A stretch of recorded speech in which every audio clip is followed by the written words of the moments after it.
Asumo que hubo, a ver, espera que pongo a aceptar. Asumo que hubo de mi parte una falla en la transmisión porque muchos supusieron que era el otro capítulo. Entonces, la verdad que si hubieron algunas cuantas personas que supusieron que era el otro capítulo, el error es mío en la transmisión, no de ustedes.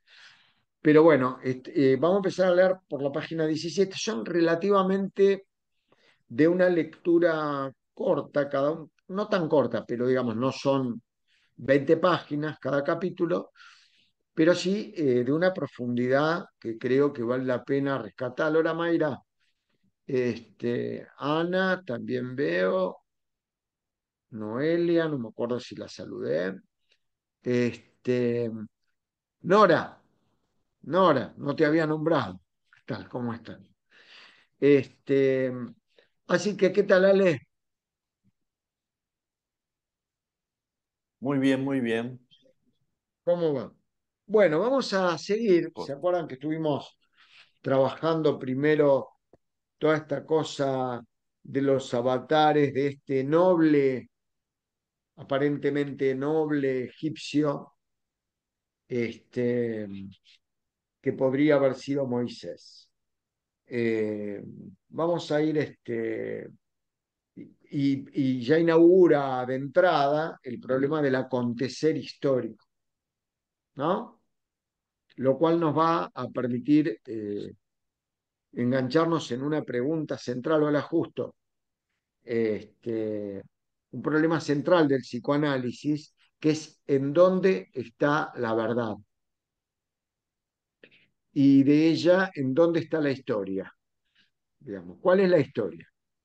Yo me acuerdo, Emma se debe acordar y muchos de ustedes también, que la primer clase de APAMRA de este ciclo, porque en el Moyano hace añares que cursamos, fue sobre los recuerdos encubridores, que creo que lo trabajaste vos, Diego, ¿me equivoco? Me parece que vos trabajaste mucho los recuerdos encubridores. Este, o sea que siempre estamos, ustedes fíjense, que nosotros estamos en búsqueda de la realidad. Estamos en búsqueda de la realidad, de cuál es la realidad que afecta al sujeto. ¿Qué realidad? La semana pasada Raúl Tebaldi, a las 11 de la mañana, habló del trauma actual en la subsede de APA de Quilmes. Y se planteó esto, acerca de qué es actual. Es decir, yo en una época era muy afecto al concepto de actual y escribí actual con minúscula y actual con mayúscula. Y decía que el actual con minúscula es lo que ocurre ahora y el actual con mayúscula es lo originario, tomando el síntoma en dos tiempos, ¿no? Lo actual y a qué remite, el a posteriori, el nastralia, si sea que se pronuncia así. Así que bueno, tengan en cuenta que ¿qué estamos buscando con Moisés? Estamos buscando la verdad psicoanalítica. A decir de Lacan, hay una verdad que es verdad de la verdad. Esa verdad de la verdad es la palabra. Eso está, no me acuerdo ahora bien en qué seminario, pero lo llama textual la verdad de la verdad. Con lo cual, Lacan admite, como lo hace sobre el final de su obra, con el advenimiento fuerte, fuerte del tema de lo real, que la verdad es la verdad del inconsciente. ¿Sí? Entonces, a ella vamos. ¿Vamos al capítulo uno?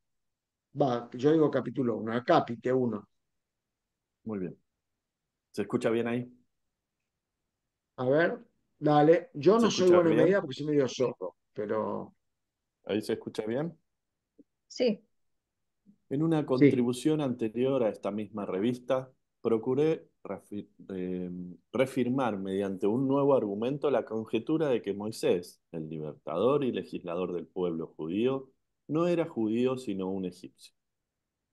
De antiguo se había señalado que su nombre proviene del léxico egipcio, aunque sin extraer las conclusiones correspondientes, Yo agregué que la interpretación del mito de abandono, anudado a Moisés, obligaba a inferir que él era un egipcio a quien la necesidad de un pueblo quiso hacer judío.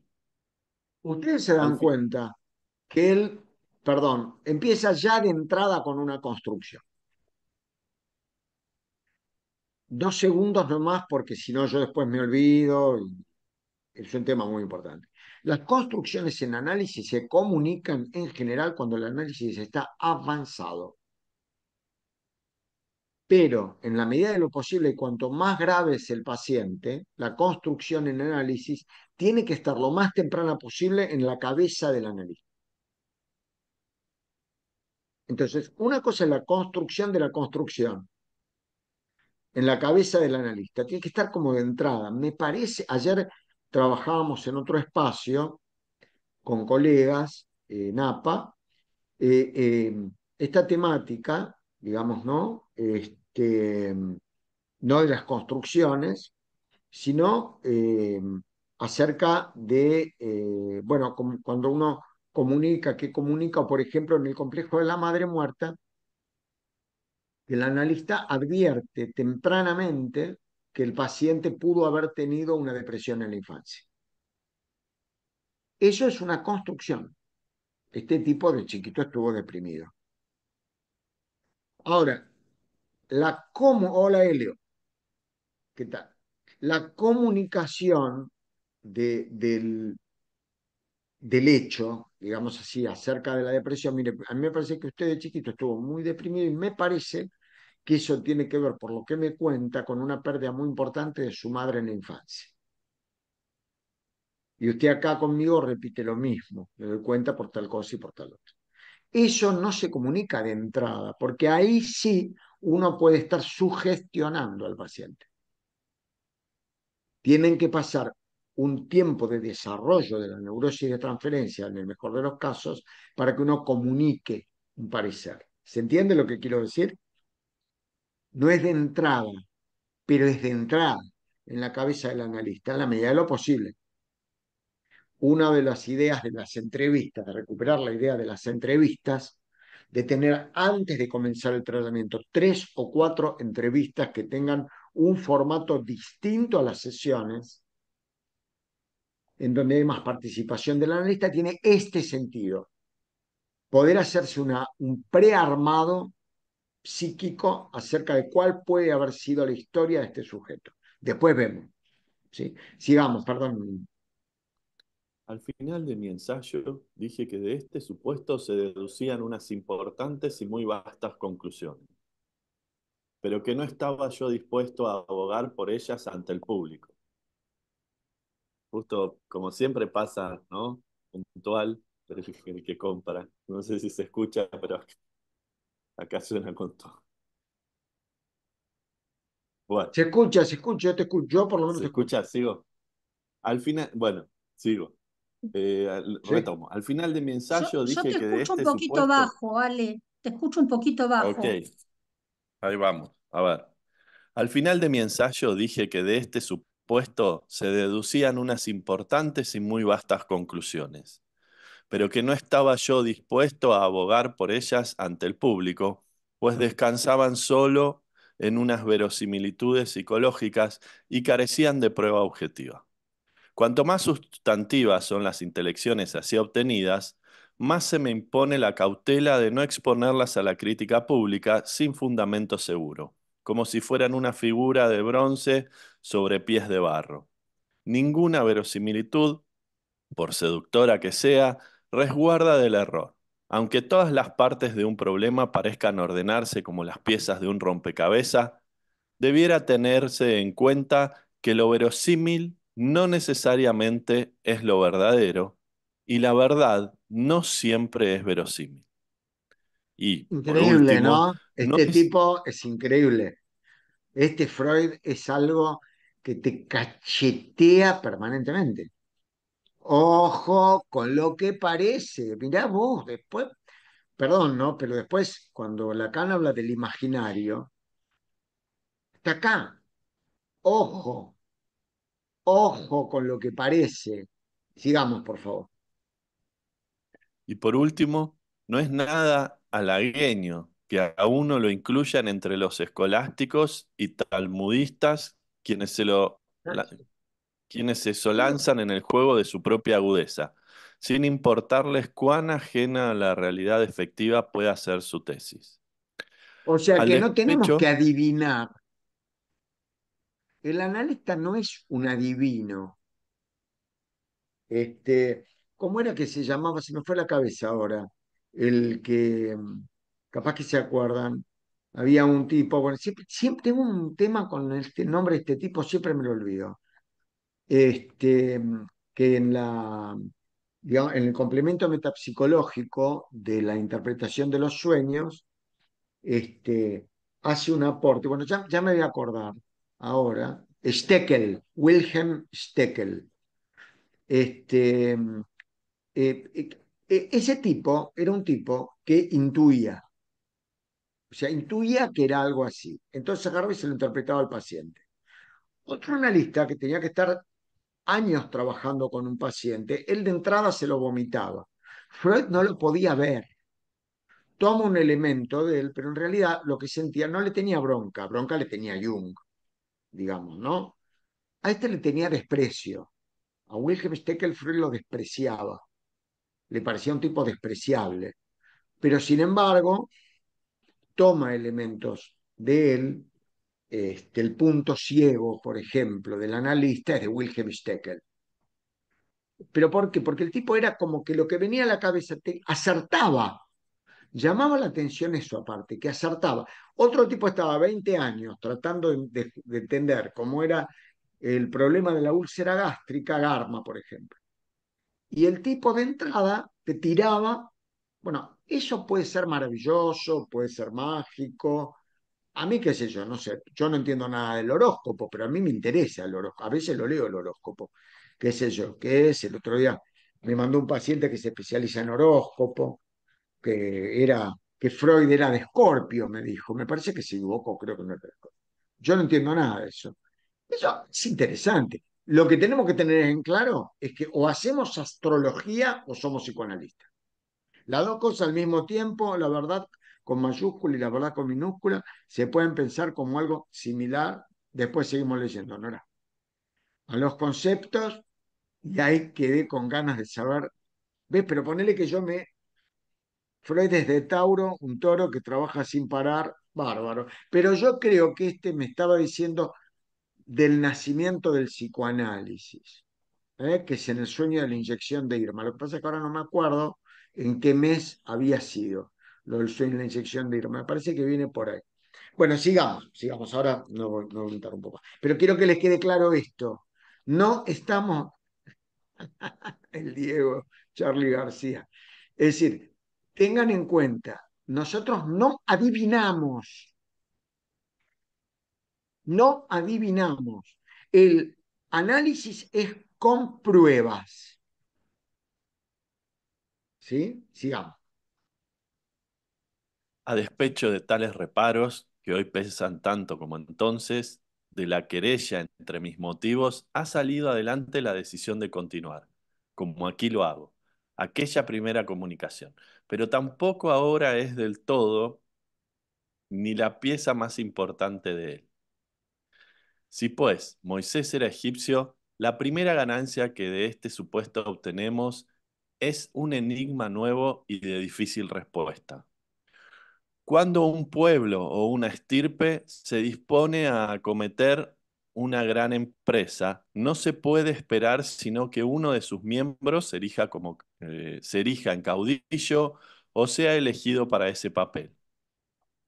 Ven que Pero esto que un acá resuena psicología de las masas del 21, el líder y el gran emprendimiento al cual se está refiriendo es el éxodo del pueblo que luego sería el pueblo Mm. judío desde Egipto, ¿sí?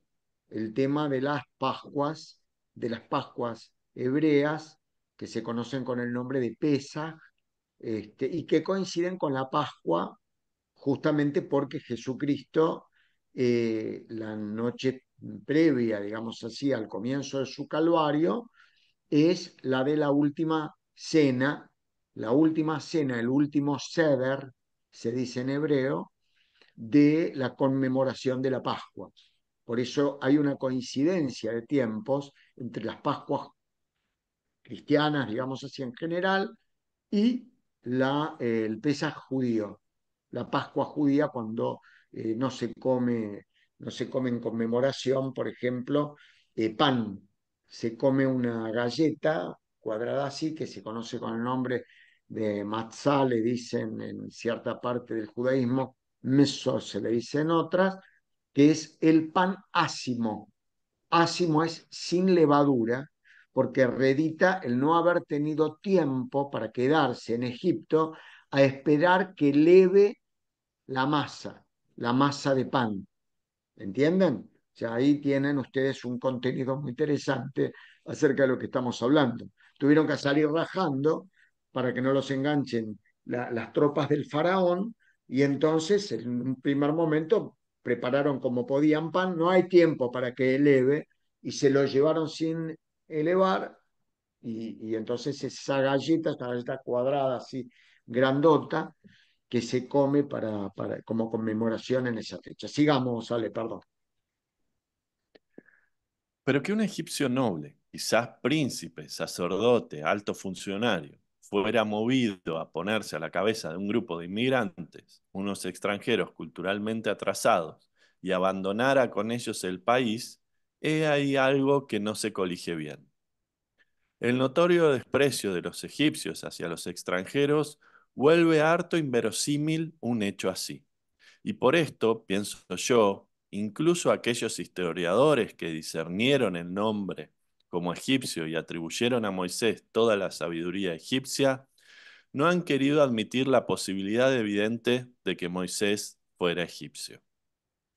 A esta primera dificultad se suma pronto una segunda. No debemos olvidar que Moisés no fue solo el caudillo político de los judíos establecidos en Egipcio, sino también su legislador, su educador, y los compelió a servir a una religión que todavía hoy es llamada, a causa de él, mosaica. Pero tan fácilmente da un hombre en crear una religión nueva, y si alguien quiere influir sobre la religión de otro, ¿no es lo más natural que que lo convierta a su propia religión?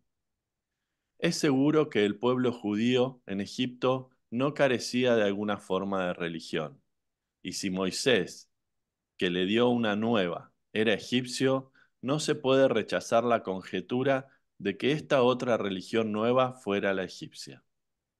Algo Estamos en el estorba la horno. posibilidad. Perdón, El hecho, perdón. Estamos en el horno total.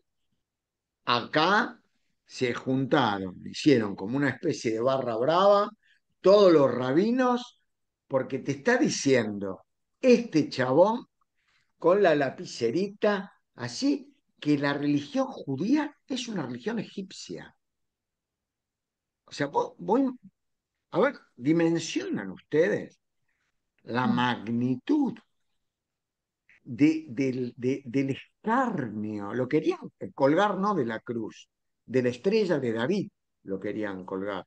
A este. Por un momento lo querían en la estrella de David, por otro momento lo querían colgar en la cruz, en otro momento en la cruz esvástica, digamos, ¿no? O sea, no fue el pobre Cristo, es así de Freud, no se salvó de nadie.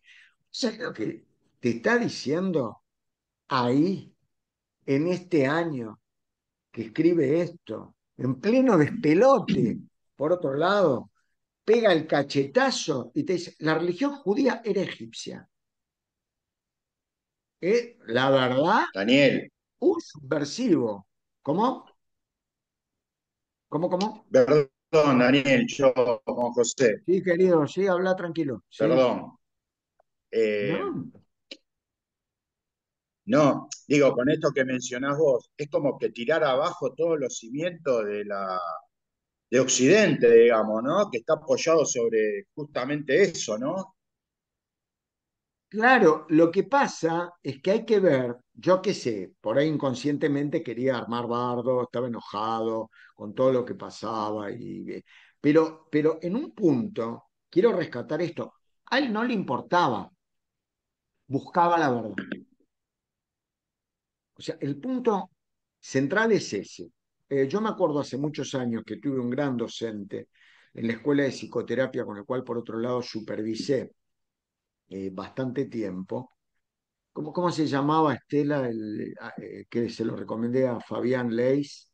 ¿Te acordás? El nombre no me se me fue. Hoy estoy medio raro con el Alzheimer avanza con los nombres propios. Le olvido los nombres. ¿Enrique Alba o Roberto Moguillán? Enrique Alba, gracias a Dios te tengo. No sé a cuál ahora con todo esto de Moisés, que eran egipcios, no sé si es Gracias al faraón, al gracias a faraón, a quién, Ramsés, cómo, gracias a pero por Ramsés. suerte te tengo para hacer mi memoria externa. Pero bueno, Enrique Alba, que me dijo, no existe un Freud político, un Freud sociológico, un Freud biológico, existe un Freud psicoanalista. Acá estamos en un trabajo que es de psicoanálisis aplicado, que interpela de qué hablamos cuando hablamos de el psicoanálisis aplicado. Nosotros aplicamos el psicoanálisis para estudiar historia, antropología, religión, etcétera, etcétera, etcétera. Lo dice muy bien José Luis Valls, esto en su diccionario. Freud aplica el psicoanálisis a otros quehaceres para traer agua a su molino, es decir, para ratificar o no, como lo hizo, decir, no, la verdad me equivoqué, ratificar o no sus hipótesis psicoanalíticas. ¿eh? No quiere ser historiador, no quiere ser antropólogo, no quiere ser arqueólogo, no quiere ser nada de todo eso. Él quiere seguir construyendo su nueva ciencia, que es el psicoanálisis. Y entonces aplica al entendimiento de otras ciencias como para traer, repito, la frase muy lograda de José Luis, yo la repito permanentemente de Valls, que voy a ver si lo puedo invitar el año que viene en el curso, este, para ver si corrobora o no, por ejemplo, en este caso, la cuestión de las construcciones en análisis. ¿Sí? Sigamos, Alex. Perdón, yo me Es copo que y... las construcciones, junto con el paciente, generan esto mismo, ¿no? Como que en el discurso del paciente, una construcción genera todas estas contradicciones. Mm. Sí, Buena remera sí. la de Estela, había que marcarlo. Sigo. Algo estorba esta posibilidad. El hecho de que la fortísima oposición entre la religión judía atribuida a Moisés y la egipcia. La primera, un monoteísmo de grandioso rigor, solo hay un Dios, es único, omnipotente, inaccesible. La vista humana no resiste su presencia. No es lícito crear ninguna imagen de él, ni se puede pronunciar su nombre. En la religión egipcia, una multitud casi inabarcable de divinidades de diversa jerarquía y origen. Algunas personificaciones de grandes poderes naturales, como el cielo y la tierra y el sol, y Luna, otras abstracciones como Mat, verdad, justicia, o una figura caricaturesca, como el enano Bes, pero la mayoría dioses locales de la época en que el país se fragmentó en innumerables distritos. Son teromorfos, como si aún no hubiera superado el desarrollo de los antiguos animales, totémicos, y están mal diferenciados entre sí. Casi no es posible atribuirle funciones particulares. Los himnos en honor de estos dioses dicen todos más o menos lo mismo, los identifican entre sí sin reparos, de un modo que nos embrollaría sin remedio. Nombres de dioses se combinan unos con otros, de suerte que uno es rebajado casi a apelativo del otro. Así, en el apogeo del Imperio Nuevo, el dios principal de la ciudad de Tebas se llama Amón-Re, composición cuyo primer término designa al dios de la ciudad, de cabeza de carnero, mientras que Re es el nombre del dios solar de On, de cabeza de gavilán. acciones mágicas y ceremoniales, fórmulas de ensalmo y amuletos gobiernan el servicio de estos dioses, así como la vida cotidiana de los egipcios. Muchas de estas diversidades pueden derivarse fácilmente de la oposición de principio entre un monoteísmo riguroso y un politeísmo irrestricto. Otras son consecuencias evidentes del distinto nivel espiritual, pues mientras una religión está muy próxima a fases primitivas, la otra en ímpetu de elevación han sido hasta las alturas de una Subido. abstracción sublime. Han subido hasta las alturas de una abstracción sublime. ¿Acaso se puede hacer remontar a estos dos factores la impresión que se recibe en ocasiones que la oposición entre las religiones mosaicas y egipcias se habría aguzado con voluntad y deliberación? Por ejemplo, una condena como el máximo rigor toda clase de magia y de hechicería que en la otra, en cambio, proliferan enormemente. O bien, al insaciable placer de los egipcios por corporizar a sus dioses en arcilla, piedra y bronce, al que tanto deben hoy nuestros museos, se contrapone ríspida prohibición de figurar en efigie a seres vivos o imaginados. Pero hay además otra oposición entre ambas religiones, en la que no aciertan las explicaciones que hemos ensayado. Ningún pueblo de la antigüedad hizo tanto como el egipcio por desmentir la muerte, ni tomó tan concienzudas previsiones para posibilitar una existencia en el más allá. En consonancia con ello, Osiris, el dios de la muerte, el príncipe de ese otro mundo, fue el más popular e indiscutido de los dioses egipcios. En cambio, el judaísmo antiguo renunció por completo a la inmortalidad. Nunca, ni en, ni en parte alguna, se menciona la posibilidad de una continuación de la existencia tras la muerte. Y ello es tanto más Acá hay otro asombroso. elemento fundamental, perdónale, acá Sí, hay sí. un elemento fundamental que hace a lo que él va construyendo. Dice, no puede ser, digamos, porque acá hay una diferencia. Porque acá era para... A ver, ¿acá qué encuentra? Acá encuentra una transformación en lo contrario, diríamos los psicoanalistas. Para los egipcios, ¿se acuerdan? Nosotros estuvimos con Estela en Egipto, en el Valle de los Reyes, en la tumba de Tutankamón, la tumba de Amenhotep, la tumba de qué tiene más tumba que territorio.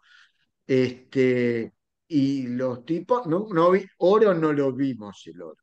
Inclusive en el Museo del Cairo, me sale careta, pero no era careta, no sé qué corona, ponerle de, ¿cómo se llamaba el faraón, el chiquito, el Máscara. que se murió a los 18 años, que todo el mundo lo nombra. Hoy estoy jodido con los nombres en Ramsés serio. Poco... II, no es la careta, la máscara, Dani. No, No era no, una no. careta. ¿Cómo se llama el faraón que nombra a todo el mundo? Ahora se me Ramsés hizo el Tutankamón. II. No, Tutankamón es Tutankamón. Tutankamón. Bien, Andrea. Tú, mirá lo que me vengo a olvidar. Me acuerdo de Stekel y me olvido de Tutankamón.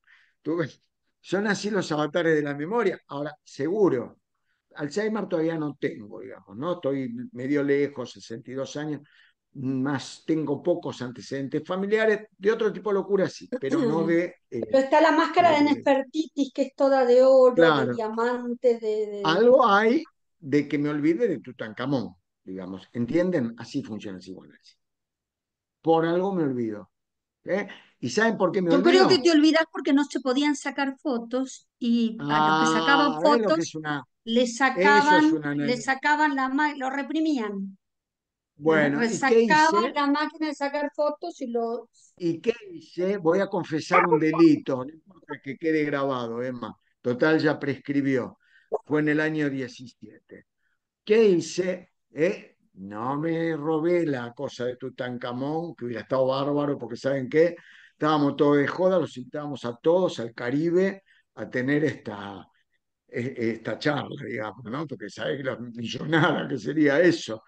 No, pero ¿qué hice? Me hice el boludo y teóricamente sacándole a una estatua, saqué la foto de la cosa de Tutankamón, es decir, hice algo del orden de lo prohibido y por ende confesarlo convoca mi represión. Entonces me olvido el nombre. ¿Se entienden cómo funciona esta timba? Funciona de este modo. Lo que reprimís es algo del orden del deseo, en este sentido, llevado a cabo a través de una transgresión, como hizo Blas hace un ratito, de 7 años, que vino con el papá acá, y entonces empezó a jugar con la llave del consultorio, para adentro, para afuera, qué sé yo, veía la dinámica entre el papá y el papá le decía, no, no, no, no, no. Cuanto más el papá le decía que no, yo callado la boca, no, malo hacía, habla, se fue al lado de afuera y nos encerró en el consultorio. Quedamos cerrados el padre y yo acá, convenciendo a Blas que hiciera así con la manito para darle para el otro lado y poder nosotros salir. Y yo, por ejemplo, estar solo con ustedes, porque la clase la íbamos a tener, pero iba a estar con el papá de Blas al lado, hasta tanto alguien no se dignara a abrirnos la puerta. Nos dejó encerrado, aparte de cagarnos a goles, perdón por la expresión vulgar, digo goles, en un juego que armamos en el consultorio. Y todo esto para decirles lo de Tutankamón, usé 800 millones de palabras y me fui por las ramas, cosa a la cual no pienso renunciar porque peor sería otro tipo de manía. ¿Sí? Sigamos, por favor. Y ello es tanto más asombroso cuanto que posteriores experiencias han mostrado que la fe en una existencia en el más allá se puede avenir muy bien con una religión monoteísta. Esperábamos que el supuesto de que Moisés era egipcio resultaría fecundo y esclarecedor en varias direcciones. Pero nuestra primera conclusión de ese supuesto, que la religión nueva por él dada a los judíos sería la suya propia, la egipcia, naufraga al inteligir la diversidad y aún oposición entre ambas religiones. Qué bárbaro, Sin ¿no? embargo, Gracias. No, no, no, vos llegaste hasta acá. Gracias, Ale. Clarísimo siempre tu lectura. Bueno, ven que estamos ante una construcción. Hola, Eugenia. Hola. ¿Cómo te va?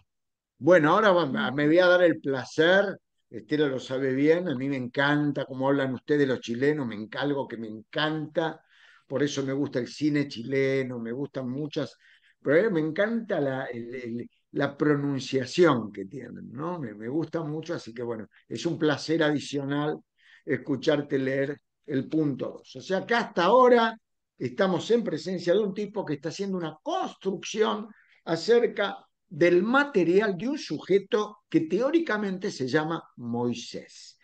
Más adelante yo les voy a decir lo que pienso de Moisés. Les puedo adelantar algo. Para mí Moisés no era una persona, era un título nobiliario. Mm. El Moisés del pueblo, ¿sí? Más el nombre de un líder en el sentido de el rey, el presidente, el gobernante, el Moisés. Para mí, lo que la historia ocultó y sigue soterrado, esta es una hipótesis personal, es el artículo, el, porque eso daría pie a ver, como a mí me parece que es algo que no dice Freud, pero a mí me surge después de 40 años de leer Moisés y el monoteísmo, si es un artículo que leo es este, eh, viene con mi historia también. Yo cuando era chico tenía a mi abuelo, que era un tipo súper judío desde el punto de vista religioso, pero para nada adscripto a algunas cuestiones terroríficas ligadas a la situación, que la verdad que lo único que leía era la Biblia y leía luego algunas cuestiones de cómo conducirse en la vida. Fue un tipo muy interesado en toda la cuestión de la religiosidad, que cuando se quedó sin guita porque lo estafaron, pasó en la sinagoga de estar sentado cerca del altar a sentarse al final de toda la congregación, ¿eh? Porque era el que ponía guita para mantener el templo en donde asistía todos los sábados. Bueno, me quedó a mí esa historia y el interés por Moisés es de algún modo un interés por ese abuelo que tenía un nombre muy particular, se llamaba Adolfo, digamos, ¿no? Lo cual debe haber incrementado mi ambivalencia de un modo bastante importante, como me parece que vengo viendo hace muchos años en mi análisis. Bueno, acá me zafé con algo personal, pero la verdad que nunca escuché a nadie que esté ya hace muchos años haciendo esta tarea. Lo escuché con Raquel Goldstein, con Juan Navarro, que uno matiza cuestiones de la experiencia personal, de la vida personal, para mostrar la importancia de los descubrimientos, de por qué sublima para donde sublima. ¿Sí? Sigamos. Entonces, Eugenia, por favor. Acápite 2, ¿no? Sí, página 20. Perfecto. Sin embargo, un hecho asombroso de la historia de la religión egipcia, que solo tardíamente ha sido discernido y apreciado, nos abre una perspectiva. Sigue siendo posible que la religión dada por Moisés a su pueblo judío fuera la suya propia, una religión egipcia, aunque no la egipcia. Muy En la bien. gloriosa, en la gloriosa dinastía decimoctava, aquella bajo la cual Egipto llegó a ser un imperio mundial, advino al trono cerca de 1375 a.C. un faraón joven que como su padre se llamó primero Amenhotep IV, pero Aminotep. luego, Sí, pero sí. luego, pero luego trocó su nombre y no solo su nombre. Este rey se propuso imponer a sus egipcios una religión nueva que contrariaba sus milenarias tradiciones y todos sus familiares hábitos de vida. Era un monoteísmo riguroso, el primer ensayo de este tipo en la historia universal hasta donde nuestro conocimiento alcanza. Y con la fe en un Dios único nació inevitablemente la intolerancia religiosa que fuera ajena a la antigüedad antes y hasta mucho tiempo más tarde. Pero el gobierno de Amenhotep duró solo 17 años, mucho muy poco después de su muerte, ocurrida en 1358, la religión nueva había sido eliminada y proscrita, la memoria del rey hereje. A las ruinas de la nueva residencia que él había erigido y consagrado a su Dios y a las inscripciones de las tumbas subterráneas adyacentes. Debemos lo poco que de él sabemos, todo cuanto podamos averiguar sobre esta personalidad asombrosa y única será digno del máximo interés. Nada nuevo puede carecer de preparativos y precondiciones en lo anterior. Los orígenes del monoteísmo egipcio pueden rastrearse hacia atrás durante un tramo con cierta seguridad. En la escuela sacerdotal del Templo del Sol, en On, Heliópolis, se mantenían activas desde hacía mucho tiempo unas tendencias a desarrollar la representación de un Dios universal y a destacar el aspecto ético de su esencia. Discúlpame, Mar, Eugenia. Ustedes tienen que poder observar aquí un enorme avance. Acá hay un enorme avance. Porque si nosotros planteamos desde el psicoanálisis la presencia de un Dios, yo no estoy hablando de religión, cada cual tiene derecho a creer lo que quiera, yo estoy hablando de psicoanálisis, digamos así, a un Dios heredero, vamos a decir así, de las investiduras de autoridad que se le atribuyeron a los padres en la infancia, particularmente al padre, porque luego cuando nosotros pensamos las fobias, es decir, las histerias de angustia, cuya defensa es la fobia, vamos a ver que están absolutamente adscriptas a la cuestión del padre y a un padre muy particular que es un padre castrador. Acá hay un avance, la religión monoteísta produce un enorme avance. El avance es que aquello que estaba disperso entre una multiplicidad de padres, madres, etcétera, etcétera, etcétera, con el mayor respeto del mundo, con el mayor respeto del mundo, que parecen retornar de algún modo en distintas religiones, por ejemplo en el catolicismo, a partir de la idolatría a los santos, que no son Dios, y se procura muy claramente desde toda la doctrina católica significar que el Padre es uno solo, digamos, ¿no? Padre es uno solo. Pero esa adoración, digamos, a los santos, de algún modo remite a la cuestión politeísta, al politeísmo. No digo que sea politeísmo, porque Dios hay uno solo, pero remite como un rasgo del politeísmo.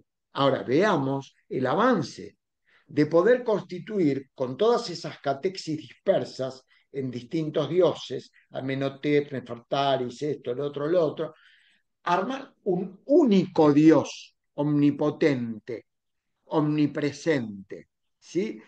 Es decir, uno podría decir que hay un pasaje, una avanzada en la humanidad con la creación del monoteísmo. ¿Por qué? Porque de algún modo aquello que quedaba reprimido en el politeísmo era que la representación psíquica de Dios remite a los padres y a ciertos padres particulares que son los padres de la infancia. Si ustedes me permiten, más adelante podremos descubrir que a lo que remiten es a la idea de superyo. ¿Sí? Sigamos, por favor, Eugenia. Maat, la diosa de la verdad, el orden y la justicia, era hija de Re, el dios del sol. Ya bajo Amenhotep III, el padre y predecesor de nuestro reformador, cobró nuevo ímpetu ascendente el culto del dios solar.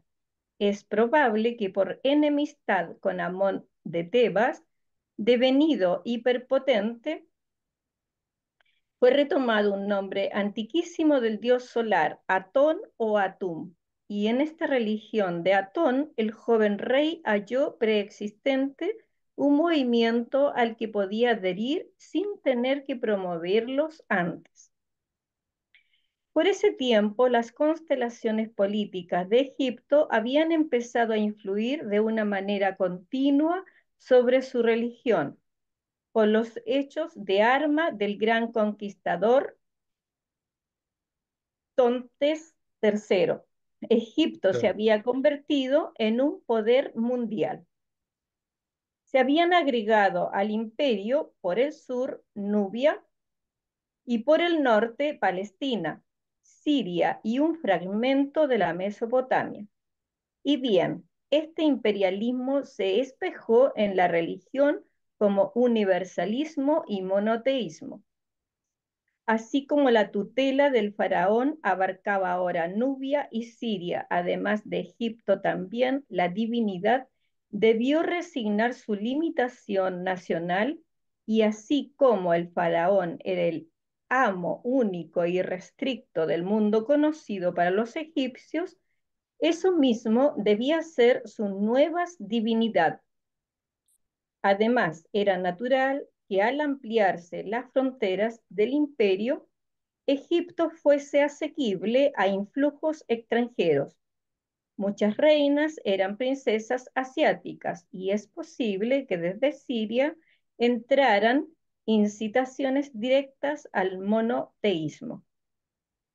Amenhotep nunca desmintió su adhesión al culto del sol de On. En dos himnos a Atón que han llegado hasta nosotros por las inscripciones funerarias y acaso él mismo compusiera, alaba al sol como creador y conservador de todo lo vivo, tanto en Egipto como fuera de él, y lo hace con un fervor que solo muchos siglos después retornaría en los salmos, en lor de Dios judío Yahvé.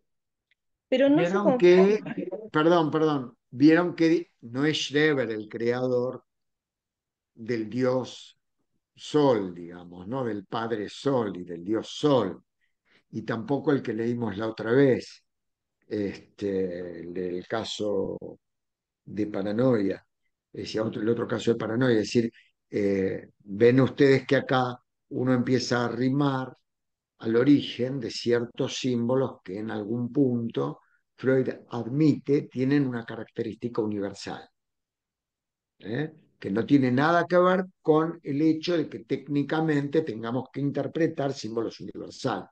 Yo eso se lo dejo a Jung, digamos.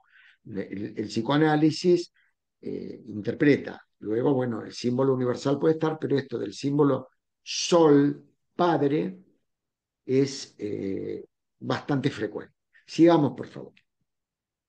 Pero no se conforma con esta asombrosa anticipación del discernimiento científico sobre los efectos de la irradiación solar. Es indudable que es indudable que dio un paso más y no veneró al sol como objeto material, sino como símbolo de un ser divino cuya energía se trasuntaba en sus rayos. Pero no haríamos justicia al rey si lo consideráramos solo como el secuaz y el promotor de una religión de Atón que lo preexistió. Su actividad caló mucho más hondo, aportó algo nuevo, lo único en virtud de lo cual la doctrina del Dios universal se convierte en monoteísmo, el factor de la exclusividad. En uno de sus himnos se declara directamente: oh Dios único, junto al cual no existe ningún otro. Y no olvidemos que para apreciar la nueva doctrina no basta con la mera noticia de su contenido positivo. Casi igual importancia posee su aspecto negativo, lo que ella desestima. También sería un error suponer que la nueva religión fue llamada a la vida de un golpe. Ya lista y armada de todas armas, como salió Atenea de la cabeza de Zeus, más bien todo indica que durante el gobierno de Amenhotep se fortaleció poco a poco hasta adquirir una claridad, una consecuencia, una aspereza y una intolerancia cada vez mayores. Es probable que este desarrollo se consumara bajo el influjo de la violenta oposición que entre los sacerdotes de Amón concitó la reforma del rey. En el sexto año de gobierno de Amenhotep, las hostilidades ya se habían extendido tanto como para que el rey trocara su nombre, del que era una parte el ahora desterrado nombre divino de Amón. En lugar de Amenhotep se llamó Iknatón. Sí, o Más sea, ven que yo que podría haberles dicho acotemos esta parte, pero prefiero que no, porque quiero que estemos como en contacto con el texto, como si estuviéramos con el relato de un paciente que te está contando todas estas transformaciones, para que cuando lleguemos a los puntos centrales, lo hagamos como en el devenir, en el transcurso del relato de una historia, ¿sí? Sigamos, por favor, Eugenio. Mas no solo de su nombre tachó al dios odiado, sino de todas las inscripciones, y aún allí donde se encontraba en el nombre de su padre, Amenhotep III. A poco de trocarse el nombre, Iknatón abandonó la Tebas dominada por Amón y erigió río abajo una residencia nueva que llamó Aquetatón, horizonte de Atón. El lugar de sus ruinas lleva hoy el nombre de Tel el Amarna. Sí. Las Sí, sí. persecuciones del... ¿Continuó? Sí, por supuesto. Las persecuciones del río alcanzaron a Amón con la mayor dureza, pero no solo a él. Por doquier en el reino se centraron los templos, se, Se cerraron. perdón, se cerraron los templos, se prohibió el servicio divino, se expropió el patrimonio de aquellos, y el celo del rey se extremó hasta el punto de hacer investigar los viejos monumentos para borrar en ellos la palabra Dios, cuando se la usaba en plural. ¿No es ¿Entienden? asombroso? Acá tenemos algo interesante. Se corrige, vamos a decir así, el uso del singular y del plural. ¿Sí? ¿Podemos leer esta última frase de nuevo? Sí. Y el celo del rey se extremó hasta el punto de hacer investigar los viejos monumentos para borrar en ellos la palabra Dios, cuando se la usaba en plural. Cuando ¿No se es quiere así? instituir una novedad socioculturalmente, el hecho simbólico, los hechos simbólicos son centrales. Por ejemplo, el cambio hoy día puede ser de un teatro, de nombre o distintas cosas. Aquí ustedes ven donde se usaba el plural, el rey impone, por ahí nos viene a la mente el primer tiempo del Edipo en Lacan, el amo impone, vamos a decir así, el borramiento del plural, ¿sí? Un cambio cultural se impone, no hay vuelta que darle, religioso, cultural, se impone. No es una cuestión de que, bueno, muchachos, los quiero convencer, no, se impone.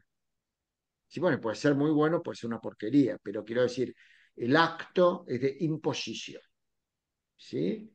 Es lo que mucho más adelante en filosofía Alain Badiou va a denominar un acontecimiento. Es decir, es el acontecimiento. Es una marca que cambia la historia. ¿Sí? Puede ser muy buena, puede ser muy mala, uno puede reprocharla, puede aceptarla, parecerle bien, parecerle mal. Pero es como dice el viejo refrán que uno escucha desde niño muchas veces, que es que la letra con sangre entra. Es decir, se impone, nos guste o no. Y esto se aleja un poco de la conceptualización del super yo. El hecho del acontecimiento, diría Alain Badiou, que por decir de algún modo hay quienes lo llaman el filósofo de Lacan.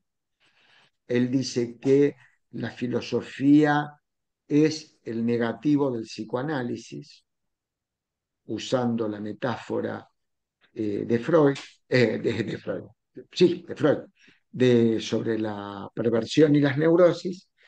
Este, utiliza lo mismo y plantea esto. Un acontecimiento, el Mayo francés, por ejemplo, es un hecho que no hay tutía, es decir, no es opinable, se impone. Por eso es trascendente respecto del concepto del trauma. Es otro concepto. Por eso se denomina acontecimiento dentro de la conceptualización de subjetividad de dos grandes autores que son Antar y Rosichner, no un Rosichner que fue muy popular en la Argentina hace poco tiempo, el padre, o sea, un pensador, este, tiene un hermoso concepto de subjetividad. Yo voy a hablar de esto en Córdoba. El día 23 inauguramos, voy a ver si la puedo grabar, si me permiten, que voy a hablar de subjetividades híbridas. Y uno de los temas que quiero tomar tienen que ver con esto, justamente, ¿no? Con un concepto que a mi interés es que se piense, que es el concepto de subjetividad que tiene como distintos, vamos a decir así, eh, puntos de apoyo y uno de ellos es el acontecimiento. No hay vida sin acontecimiento. Siempre, Todos, en algún momento, tenemos un acontecimiento que nos marca la vida, Mm. a partir del cual no somos el mismo o la misma, ¿sí? Y eso no es el trauma, es el acontecimiento. El acontecimiento no vivido como algo lindo, bueno, malo. El acontecimiento, ¿sí? No tenés una misma vida, es otra vida. Surge, dice Alain Badiou, un nuevo sujeto. Hay un nuevo sujeto. Hay un sujeto que no responde a la historia. Es el sujeto del acontecimiento. Sí, pero si nos extendemos en esto, nos vamos hasta el fin del mundo. Así que sigamos, por favor. No es asombroso que estas medidas de Ignatón despertaran en el sacerdocio oprimido y el pueblo insatisfecho un talante de fanática manía de venganza, que pudo manifestarse libremente tras la muerte del rey.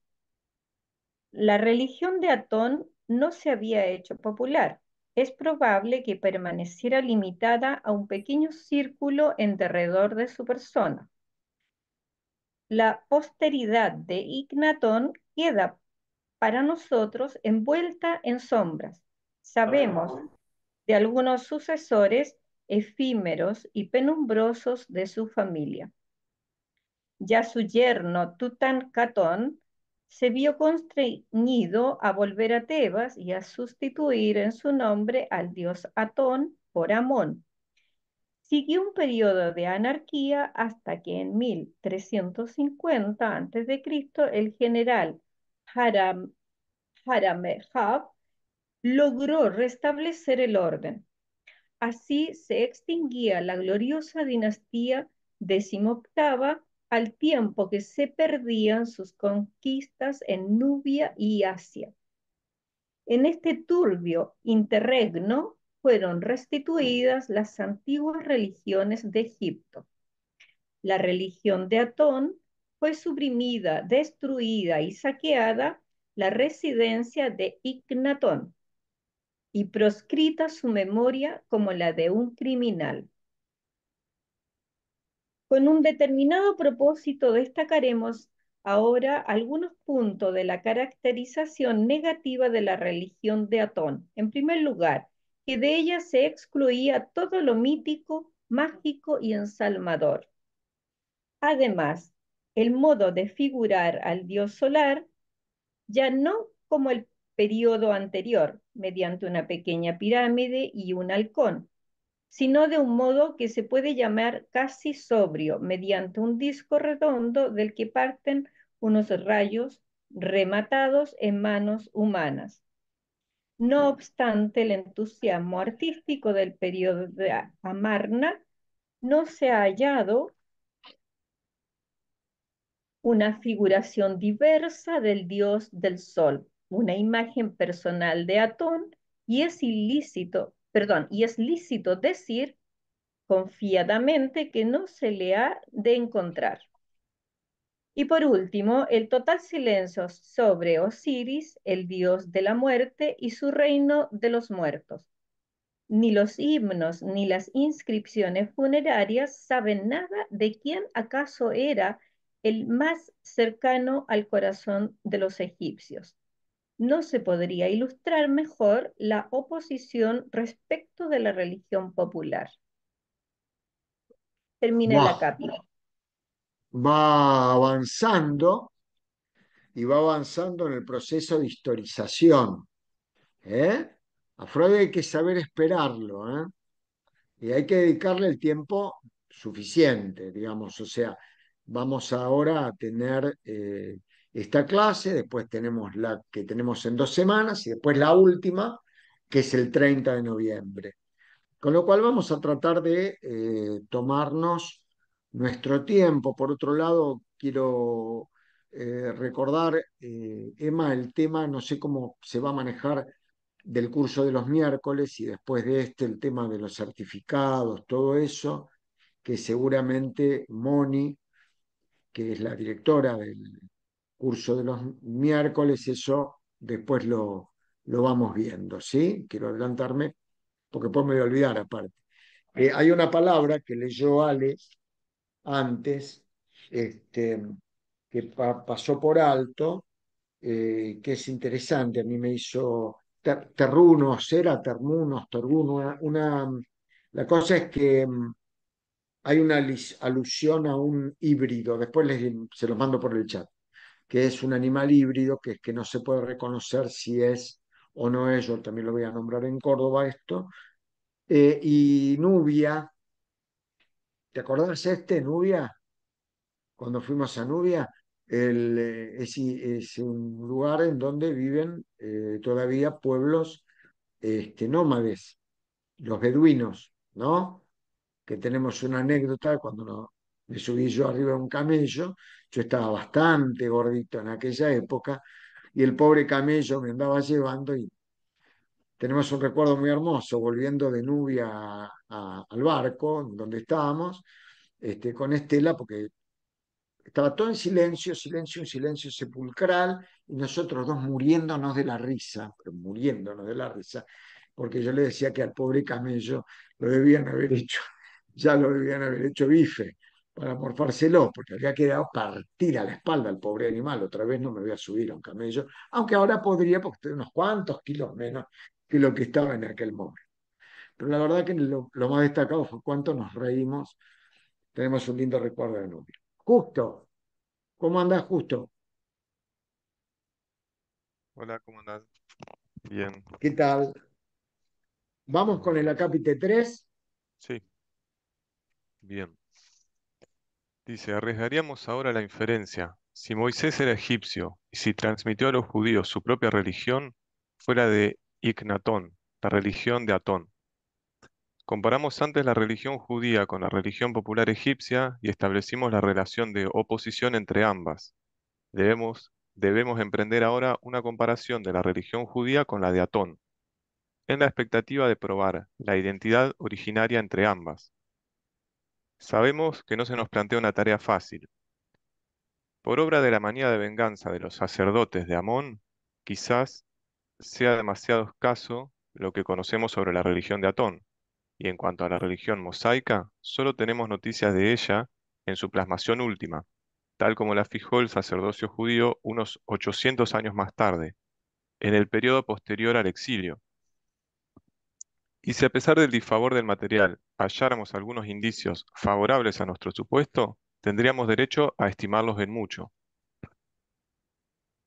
Habría un atajo para probar nuestra tesis de que la religión mosaica no es otra que la de Atón, a saber, a través de una confesión, una proclamación. Pero me temo, se nos dirá que ese camino no es transitable. Como es sabido, la confesión de la fe judía reza, Shema Israel Adonai Elohenu. Seguir. ok, sí, Escúchame, gran Dios, tu pueblo está solo, significa. ¿Sí? No es que ok. yo no conozco nada, no sé una letra en hebreo, pero bueno, leí esto respecto del cuál es el significado, ¿sí? Pero digamos que es como el rezo más eh, profundo del judaísmo. Ok. Es un rezo directo, dirigido directo al vínculo con Dios. ¿Sí? Ustedes saben que en las religiones, particularmente en la religión judía, pero también mucho en la religión islámica, la, el vínculo con Dios es directo, sin intermediario. ¿Sí? Es directo. El sujeto plantea una comunicación directa con Dios. ¿Sí? Entonces, en general, la oración va dirigida directamente, sin intermediarios, directamente al Dios originario. En verdad, en verdad, en el cristianismo y en el islamismo hay mediaciones porque la figura de Jesucristo en el cristianismo y la de Mahoma en el islamismo son permanentemente nombradas como un puente, como un nexo hacia el Dios primero y todopoderoso. ¿Sí? En el judaísmo, esa comunicación, vamos a decir así, en sus rezos es directa. No es que se invoca a un rabino ni a Moisés, por ejemplo. Da Moisés, querido, qué sé yo, no. Va directo, va de una. ¿Sí? Es como, vamos a decir así, como un diálogo directo con el Padre. ¿Sí? Al que nunca se puede ver, porque dentro del mito bíblico, el único ser humano que vio a Dios Padre fue Moisés en el monte Sinaí. Mito bíblico, religión, el que cree, cree, el que no cree, no cree, yo no me meto con eso. Pero en el mito bíblico, quien vio a Dios como una zarza de fuego, dice la Biblia, fue Moisés. ¿Sí? Sigamos, por favor. Si el nombre del egipcio Atón o Atum no suena parecido a la palabra hebrea Adonai, Señor, y al nombre del dios sirio Adonis por mera casualidad, sino en virtud de una comunidad primordial de lengua y de sentido, uno podría traducir aquella fórmula judía: escucha Israel, nuestro Dios Atón, Adonai, es el único Dios. Por desdicha no tengo competencia alguna para responder esta cuestión. Además, muy poco pude hallar en la bibliografía sobre esto, pero es improbable que nuestra tarea vaya a resultarnos tan fácil. Por otra parte, hemos de volver otra vez a los problemas del nombre de Dios. Tanto las semejanzas como las diferencias entre ambas religiones se echan de ver bien, pero no nos brindan mayor esclarecimiento. Las dos son formas de un monoteísmo riguroso, y de antemano uno se inclinará a reconducir a este rasgo fundamental las coincidencias entre ellas. El monoteísmo judío tiene en muchos puntos un comportamiento más áspero que el egipcio. Por ejemplo, su total prohibición de las artes figurativas. La diferencia esencial reside, prescindiendo del nombre de Dios, en que a la religión judía le falta por completo el culto solar, en que la egipcia se apuntalaba todavía. Habíamos recibido la impresión, en nuestro examen comparativo con la religión popular egipcia, de que en la diversidad entre ambas habría participado, además de la oposición de principio, una contradicción deliberada. Ahora bien, esa impresión nuestra parece justificarse si en aquel examen comparativo sustituimos la religión judía por la de Atón, desarrollada por Ignatón, como sabemos, en voluntaria enemistad contra la religión popular. Con derecho nos asombrábamos de que la religión judía no quisiera saber nada del más allá ni de la vida tras la muerte, pues decíamos, esa doctrina habría sido conciliable aún con el monoteísmo más riguroso. Tal asombro se disipa si de la religión judía nos remontamos a la de Atón y suponemos que esa desautorización procedía de esta última. En efecto, para Ignatón, ello era una necesidad en su combate contra la religión popular, en la que el dios de la muerte, Osiris, desempeñaba un papel quizá mayor que cualquiera de los dioses del mundo superior. La coincidencia de la religión judía con la de Atón en este importante punto es el primer argumento fuerte en favor de nuestra tesis. Veremos que no es el único. Moisés no solo dio a los judíos una religión nueva, con igual certeza se puede aseverar que introdujo entre ellos la costumbre de la circuncisión. A este hecho, Acá que va tiene un... importante esto, ¿eh? Acá va muy importante el tema de la circuncisión, ¿eh? Acuérdense que uno de los pilares para pensar el psicoanálisis es la cuestión de la castración, ¿eh? Así que prendamos todos los faroles ahora porque vamos con la historia de la circuncisión. Sí, por favor, Ujú. sigamos A, es- juntos. a este hecho, que tiene una significatividad decisiva para nuestro problema, nunca se le ha otorgado su valor. Es cierto que el testimonio bíblico lo contradice en varios pasajes. Por una parte, reconduce la circuncisión a la época de los padres primordiales, como signo de la alianza entre Dios y Abraham. Por la otra, en un pasaje de notable oscuridad, narra que Dios se encolerizó con Moisés por haber omitido este el uso sagrado. Quería por eso darle muerte, y la esposa de Moisés, una madianita, salvó de la cólera de Dios a su marido, ejecutando con rapidez la operación. Pero son desfiguraciones. no deben despistarnos. Más adelante lograremos inteligir sus motivos.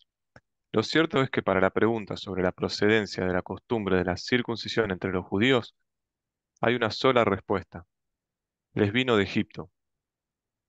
Heródoto, el padre de la historia, nos dice que regía allí desde tiempos remotos, y sus indicaciones han sido corroboradas por momias que se han hallado, y aún por figuraciones en las paredes de ciertas tumbas.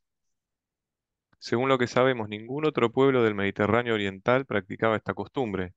Sobre los semitas, babilonios, sumerios, cabe suponer con certeza que no eran circuncisos. Acerca de los naturales de Ca- Canaán, la propia historia, Amén. ok, la propia historia bíblica nos lo dice. Es la premisa para el desenlace de la aventura de la hija de Jacob con el príncipe de Sichem.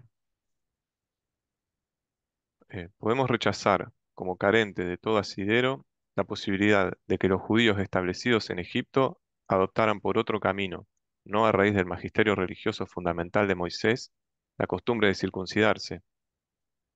Entonces, demos por establecido que la circuncisión se practicaba en Egipto como una costumbre popularmente difundida, y aceptamos por un momento el supuesto corriente de que Moisés era un judío que pretendía liberar a sus compatriotas del tributo egipcio y conducirlos fuera del país para que desarrollaran una existencia nacional autónoma y consciente de sí, lo cual aconteció en efecto.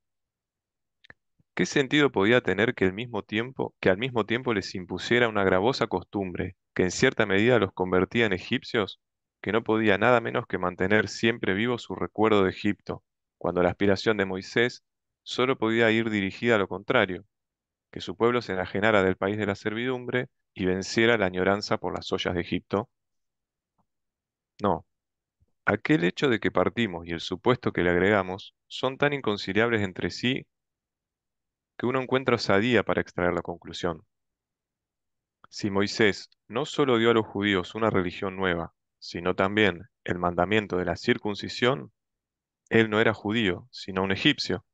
Entonces es probable que la religión mosaica fuera una religión egipcia, y por oposición a la popular sería la de Atón, con la cual en verdad la posterior religión judía coincide en algunos puntos notables.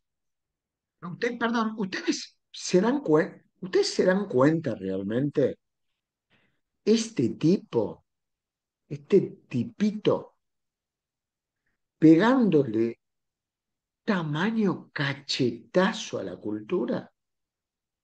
Este tipo fue, discúlpenme, yo sé que hoy está medio devaluada esta palabra.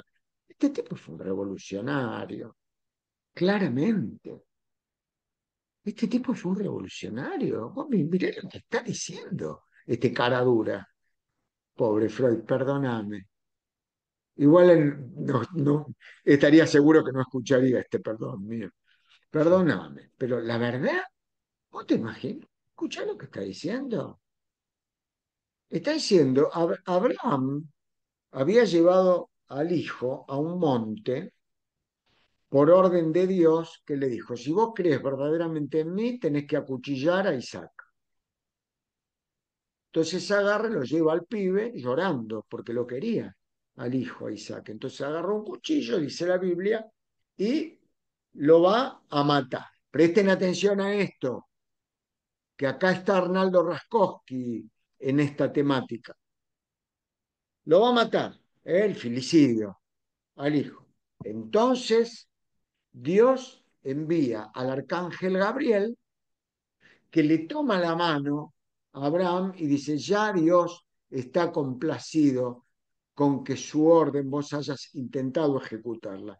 No necesitas ejecutarla, pero a partir de ahora, como un pacto entre vos, la fundación de tu nuevo pueblo, dice la Biblia, la fundación de tu nuevo pueblo, y Dios, todos tus hijos a los 7 días de nacidos deberán ser circuncidados.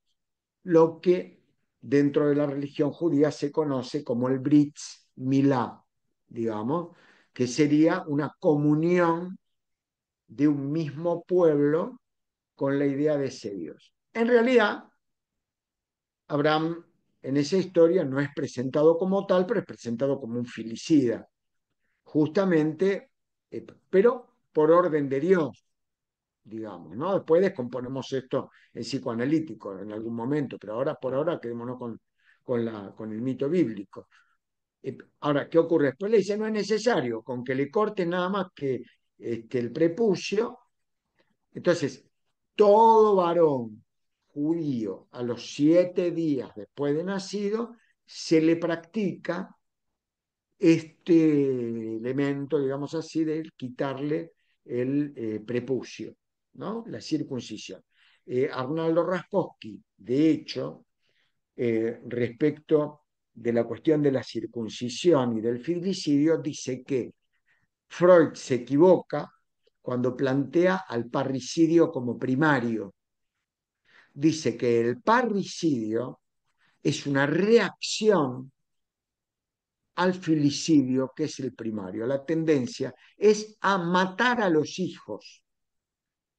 Y los hijos se rebelan al mandato de matar a los hijos con el deseo de asesinato del padre que desarrolla Freud en Totem y Tabú. ¿Sí? Sigamos, por favor, justo. Sí. Hemos apuntado ya que nuestro supuesto de no ser Moisés judío, sino egipcio, crea un nuevo enigma. La manera de obrar que parecía bien entendible en el judío se vuelve incomprensible en el egipcio. Pero si ahora situamos a Moisés en la época de Ignatón y lo vinculamos con este faraón, aquel enigma se disipa y se revela la posibilidad de que una motivación que da respuesta, perdón, se revela la posibilidad de una motivación que da respuesta a todas nuestras preguntas. Partamos de la premisa de que era Moisés un hombre noble y de alta posición, acaso realmente, como lo afirma la saga, un miembro de la casa real. Sin duda era consciente de sus grandes capacidades, ambicioso y activo. Quizás hasta se le insinuaba la meta de ser un día el jefe de su pueblo, gobernar el reino. Allegado al faraón, era un partidario convencido de la religión nueva, cuyas ideas fundamentales había hecho suyas. A la muerte del rey y sobrevenida la reacción, vio destruidas todas sus esperanzas y perspectivas. Si no quería abjurar de sus convicciones a él caras, Egipto ya no tenía nada más que ofrecerle. Había perdido su patria. En este aprieto halló una insólita salida. El soñador Ignatón se había enajenado de su pueblo y dejó que se le desmembrara su imperio mundial. Era acorde a la naturaleza enérgica de Moisés fundar un nuevo reino, hallar un nuevo pueblo a quien donarle la religión que los egipcios Justo, desdeñaron. Sí, naturaleza enérgica de Moisés. Este Moisés de naturaleza enérgica va a existir hasta el Sinaí.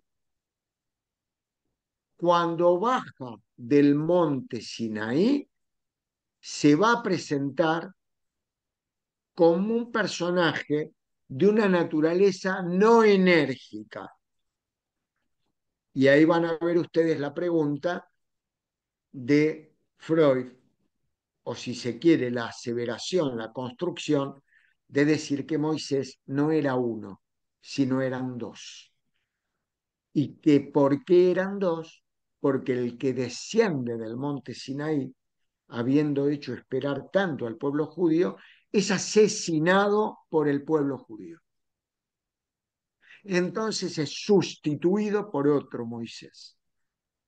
¿De dónde lo obtiene? De que las características de la personalidad que se pueden inferir del Moisés que sale de Egipto no son las mismas que del Moisés que baja luego de bajar del Sinaí. Aquel que rompe, vieron, la mitad de las tablas de la ley y se queda con la mitad, era de un carácter afable, un carácter, en cambio este era de un carácter enojoso. ¿Sí? Ahí empieza a ser este discernimiento terrible para la religión, digamos, ¿no? Sigamos, por favor. era acorde a la naturaleza enérgica de Moisés fundar un nuevo reino, hallar un nuevo pueblo a quien donarle la religión que los egipcios desdeñaban. Bien se lo discierne.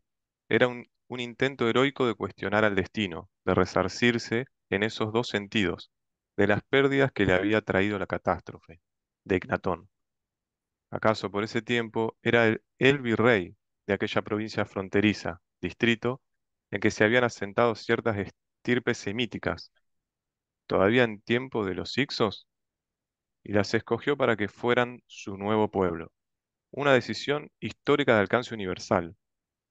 Se puso de acuerdo con ellos, asumió su jefatura, procuró su emigración con mano fuerte. En total oposición a la tradición bíblica, cabría suponer que el éxodo se consumó de manera pacífica y sin mediar persecución alguna. La autoridad de Moisés lo posibilitaba, y en ese momento no existía un poder central que se lo pudiera estorbar. De acuerdo con esta construcción nuestra, el éxodo de Egipto ocurrió en el lapso entre 1358 y 1350 a.C., o sea, tras la muerte de Ignatón y antes que Aremab restableciera la autoridad estatal. La meta de la migración solo podía ser la tierra de Canaán. Allí, tras la quiebra del imperio egipcio, habían irrumpido grupos de beliciosos arameos en tren de conquista y pillaje, mostrando de ese modo donde un pueblo valeroso podía conseguir un nuevo patrimonio territorial. Tenemos noticias de estos guerreros por las cartas halladas en 1887 en el archivo de las ruinas de Amarna. En ellas se los llama Abiru, y ese nombre, no se sabe cómo, pasó a los invasores judíos que llegaron después, hebreos. Mm. Al sur de Palestina, en Canaán, moraban también aquellas estirpes que tenían el más cercano parentesco con los judíos, ahora emigrantes de Egipto. La motivación que hemos colegido para el éxodo como un todo alcanza también a la institución de la circuncisión. Es conocida la conducta de los seres humanos, pueblos e individuos frente a este uso de antigüedad primordial, que apenas si es comprendido ya. A quienes no los practican les parece muy extraño y los asusta un poco. En cuanto a los otros, los que han adoptado la circuncisión están orgullosos de ella. Se sienten elevados como ennoblecidos y miran con desprecio a los demás, estimándolos impuros. Todavía hoy el turco insulta al cristiano diciéndole perro no circunciso. Es creíble que Moisés, circuncidado él mismo como egipcio, compartiera esta actitud. Los judíos con quienes abandonó la patria debían ser para él un sustituto mejor de los egipcios que dejaba atrás en el país. De ningún modo podía irles en saga. Quería hacer de ellos un pueblo santo, según lo dice de manera expresa el propio texto bíblico, y como signo de esa santificación, les impuso aquella costumbre que por lo menos los igualaba a los egipcios. Además, no podía dejar de congratularse de que un signo así los aislara y les impidiera mezclarse con los pueblos extranjeros hacia quienes debía llevarlos su migración, así como los propios egipcios se habían segregado todos los extranjeros. Perdón, se habían segregado de todos los extranjeros.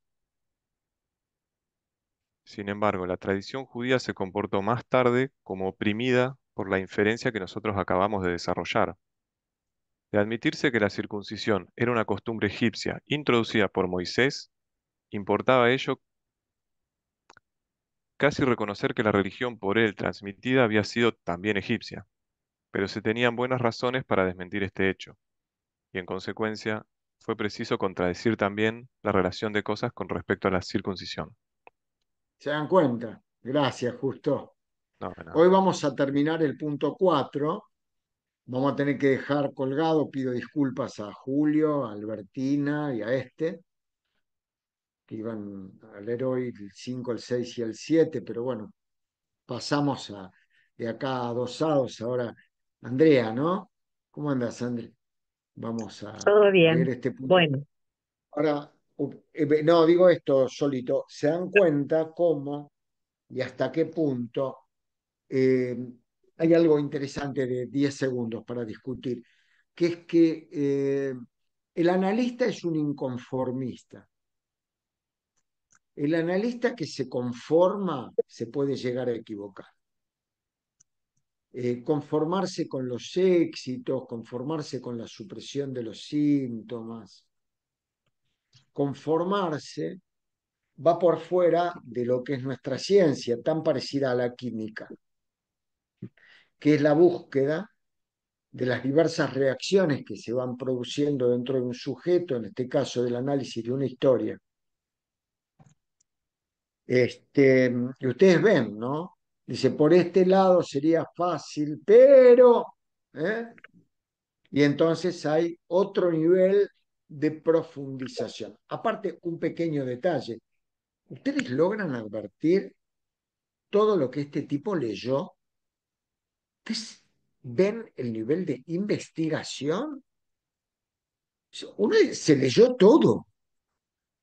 Todos somos los Salieri de Charlie, en este caso. Venimos en un plano segundo. Cuando creemos que estamos leyendo, ya Freud habría leído el triple.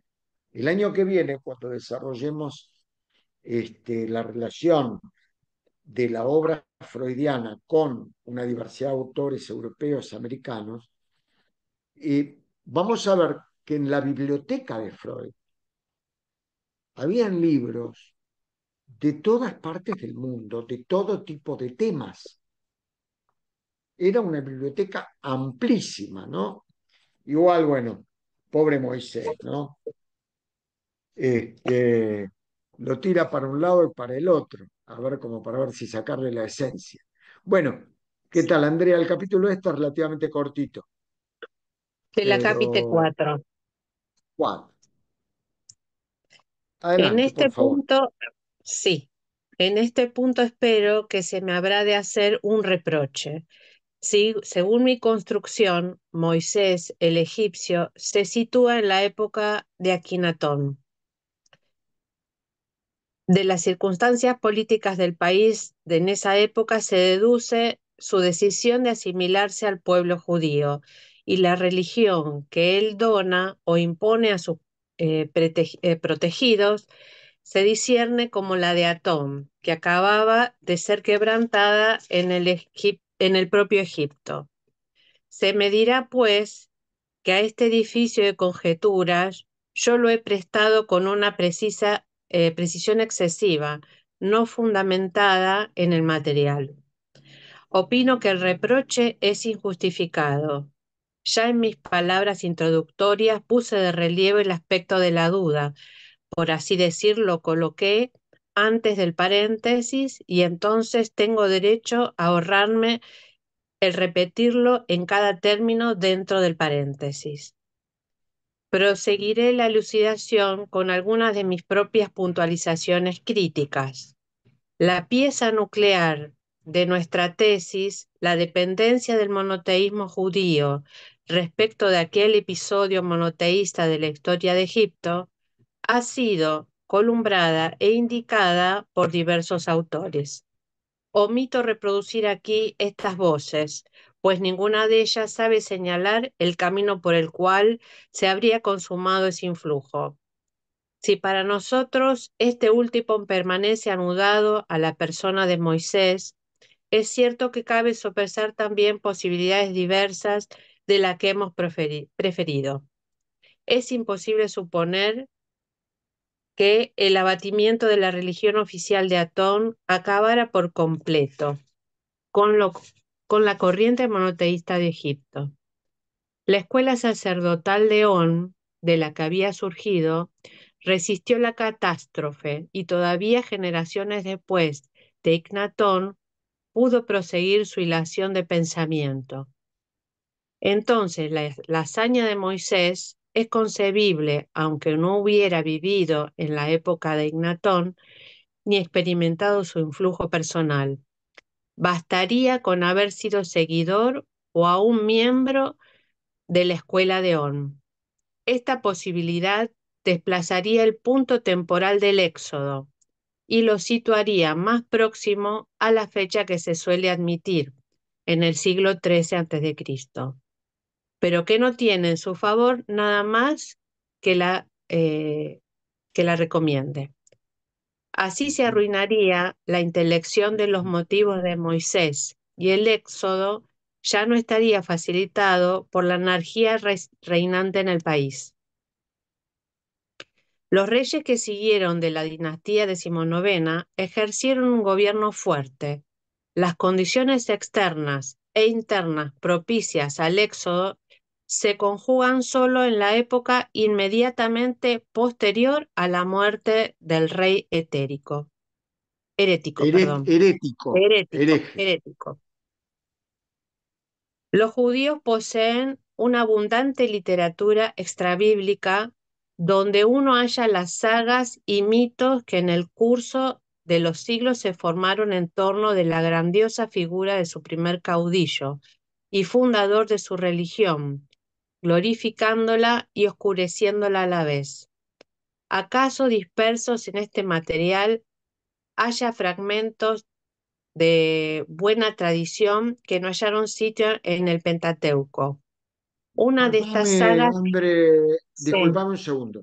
Ahora prendan las antenas, porque vienen elementos altamente subrayables. ¿Sí? Adelante, por favor. una de estas sagas describe en excesivos términos cómo la ambición de Moisés se exteriorizaba ya en su infancia.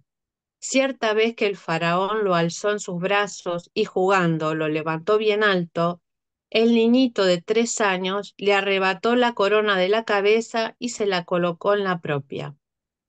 Ah, El la rey se miércoles. espantó, sí, el rey se espantó de este augurio y no dejó de inquirir a sus sabios sobre el asunto. En otra parte se narra unas victoriosas hazañas guerreras que consumó en Etiopía como general egipcio, y a ello se anuda su huida de Egipto, pues debía tener la envidia de un partido de la corte o del mismo faraón. El propio relato bíblico atribuye a Moisés algunos rasgos a los que uno otorgaría veracidad.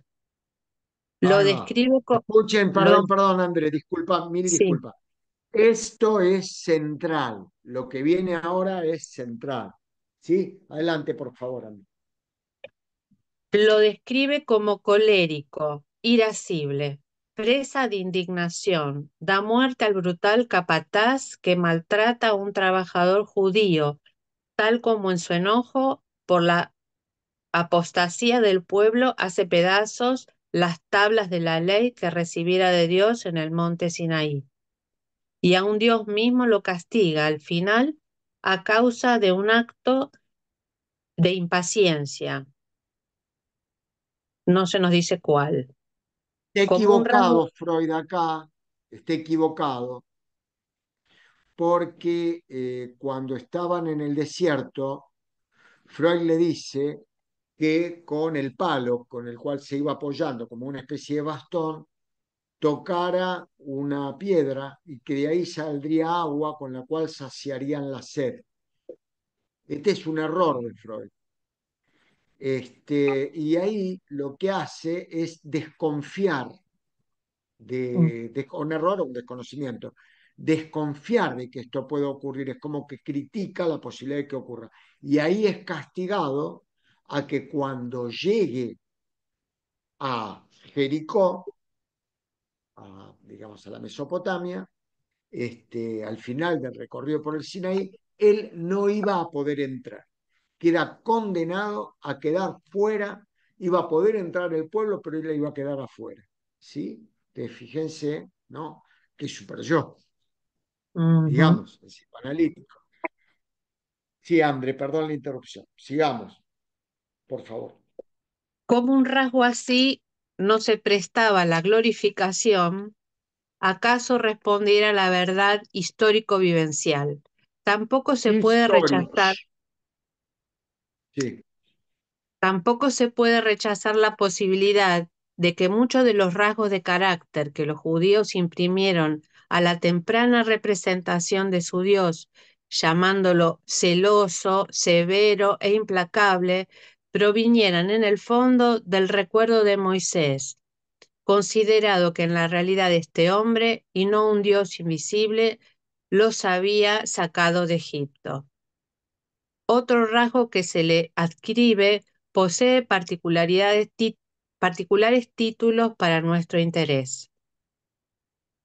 Se dice que era torpe de lengua, o sea, que tenía una inhibición del lenguaje o un defecto vocal, de suerte que sus presuntos tratos con el faraón necesitó que lo auxiliara Aarón, de quien se nos dice que es su hermano. ¿Acaso Aarón era el también? hermano, perdón, como Moisés, como este Moisés, Mm, el que baja del Sinaí se curó del tartamudeo. Este era tartamudo. sí. Entonces no hablaba, ¿cómo? No, que ¿Cómo, sí, cómo? sí. No, No está bien hablaba lo que él, el que hablaba era el hermano. Bueno, el hermano. últimamente Sí, sí. los argentinos oímos hablar mucho de Moisés y hay algunas comparaciones que podemos hacer, pero digamos que lo que toma acá Freud era esta temática, ¿no? La del tartamudeo de Moisés y luego la hermana, el hermano hablaba por él, digamos, ¿no? Ese hermano aparentemente era Aarón, ¿sí? Sigamos, por favor, André. Fundamental esta parte. ¿Eh? Sí. Sí. ¿Acaso también esto sea una verdad histórica y constituida un deseable aporte para animar la fisonomía del grande hombre? Pero es posible que tenga un significado diverso y más importante. Quizás esa noticia refiera con leve desfiguración el hecho de que Moisés hablaba una lengua diferente que sus neoegipcios, semitas, y era incapaz de tratar sin intérprete con ellos, al menos al comienzo de sus vínculos. Por tanto, otra confirmación de la tesis: Moisés era egipcio. Ahora bien, parece que nuestro trabajo ha alcanzado un término provisional. De nuestro supuesto de que Moisés era egipcio, esté o no demostrado, no podemos por ahora deducir nada más. En cuanto al relato bíblico sobre Moisés y el Éxodo, ningún historiador puede considerarlo sino como una piadosa pieza de ficción en la cual, al servicio de sus propias tendencias, ha sido refundida una tradición remota. Desconocemos la letra originaria de esa tradición. En cuanto a las tendencias que la desfiguraron, perdón, nos gustaría colegirlas, pero nuestra ignorancia de los procesos históricos vividos nos deja a oscuras. No puede extraviarnos, pues, que nuestra reconstrucción se oponga al relato bíblico, no dejando espacio alguno para muchos de sus ornamentos, como las 10 plagas, el cruce del Mar Rojo o el solemne estatuto de las leyes en el monte Sinaí. En cambio, no ha de sernos indiferente hallarnos en contradicción con los resultados de la investigación historiográfica positiva de nuestro tiempo. Estos historiadores recientes, como exponente de los cuales reconoceríamos a Meyer, siguen el relato bíblico en un punto decisivo. También ellos opinan que las estirpes judías de las que surgirían luego el pueblo de Israel adoptaron en cierto momento una religión nueva. Pero este suceso no se consumó en Egipto, tampoco al pie del monte en la península del Sinaí, sino en un lugar que se llama Meribat Kadesh, un oasis singularizado por su abundancia de manantiales y fuentes en la faja de tierra que se extiende al sur de Palestina, entre la salida oriental de la península del Sinaí y el borde occidental de Arabia. Allí adoptaron el culto de un dios Yahvé, probablemente de la estirpe arábiga de los madianitas, que vivían en esa comarca. ¿Acaso otras estirpes vecinas eran también seguidoras de este dios? Yahvé era, con seguridad, un dios volcánico. Ahora bien, Volcánico. Mm. Sí, como se sí. sabe, en Egipto no hay volcanes y tampoco los montes de la península del Sinaí han sido nunca volcánicos. En cambio, se hallan volcanes acaso activos hasta épocas tardías a lo largo de la costa occidental de Arabia. Por tanto, uno de esos montes tiene que haber sido el Sinaí Horeb, concebido como la morada de Yahvé. A pesar de las Perdón, refundiciones, Andrés, perdón, sí, perdón. ¿Se acuerdan del Olimpo, no? ¿Se sí, acuerdan del Olimpo? La morada de los sí. dioses. Ujú. Otra vez acá, inclusive en Memphis, que era la capital antigua de Egipto, uno puede ver cómo los griegos precedieron y conquistaron al pueblo egipcio. ¿Sí? Tengan en cuenta esto. Sigamos, por favor. A pesar de las refundiciones sufridas por el informe bíblico, es posible, según Meyer, reconstruir la imagen originaria del carácter de este dios. Es un demonio ominoso, sediento de sangre, que ronda por las noches y teme la luz del día. El mediador entre Dios y el pueblo en esta fundación religiosa es llamado Moisés. Es yerno del sacerdote madianita Yetro y guardaba los rebaños de éste cuando recibió el llamado divino. Y allí mismo, en Kadesh, es visitado por Yetro, quien le impone enseñanzas. Aunque Meyer dice no haber dudado nunca de que la historia de la residencia en Egipto y de la catástrofe de los egipcios contiene algún núcleo histórico, es evidente que no sabe cómo situar y valorar el hecho por él reconocido. Solo a la costumbre de la circuncisión está dispuesto a derivarlas de Egipto. Enriquece nuestra anterior argumentación mediante dos importantes referencias. La primera, que Josué exhorta al pueblo a circuncidarse para quitarse el oprobio, o sea, el desdén de los egipcios. La segunda, una cita de Heródoto, según la cual los propios fenicios, sin duda los judíos y los sirios de Palestina, admiten haber aprendido de los egipcios la costumbre. Pero Meyer ha dejado menos sitio para un Moisés egipcio. El Moisés de quien tenemos noticia es el antepasado de los sacerdotes de Kadesh, vale decir, una figura de la saga genealógica que mantiene relación con el culto, no una personalidad histórica. Y por otra parte, salvo los que aceptan a pie juntillas la tradición como verdad histórica, ninguno de quienes lo consideran una figura histórica lo ha llenado de contenido, cualquiera que fuese este, ni ha sabido presentarlo como una individualidad concreta, ni indicar algo que él hubiera creado o que constituiría su obra histórica. En cambio, no se cansa de destacar el vínculo de Moisés con Kadesh y Madián, la figura de Moisés íntimamente enlazada a Madián y a los sitios de culto en el desierto. Ahora bien, esta figura de Moisés se conecta de manera inseparable con Kadesh, Masá y Meribá, y su situación como yerno del sacerdote madianita proporciona el complemento.